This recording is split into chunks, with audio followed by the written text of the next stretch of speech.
Я употреблял, я на пассажирском сиденье сидел. Молодой человек всем своим видом выражал недоумение. Объяснил, что в этот вечер планировал отправиться на корпоратив. Перед этим подготовился, выпил для веселья заранее и вызвал такси. Да вот только по пути водитель врезался в Датсун и убежал. А все почему-то посчитали, что он пассажир и сидел за рулем Лады. Где водитель такси, который управлял автомобилем? Убежал просто. Просто убежал, потому что он знал то, что у него будет лишение. А так он убежит, и он не виноват. То есть вы вызвали такси, таксист врезался и убежал, а вы сидели на пассажирском?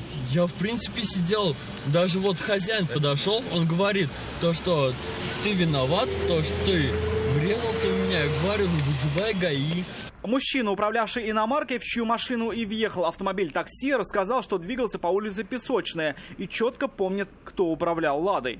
До пешеходного перехода, получается, просто ударился, и пока остановились, мы, получается, до суда доехали. Сразу же не могу же я на тормоз нажать, чтобы он второй раз еще ударил. То есть он вас на скорости просто едущего снес? Да. Ну, я вышел, вот тут такое случилось, остановились, вышел. Он вышел с водительской стороны. Прибывшие на место сотрудники ГИБДД в версию якобы пассажира такси не поверили и предложили ему пройти медосвидетельствование. Но мужчина отказался, планы были другие. На корпоратив сейчас поедете или же нет? Конечно, нет.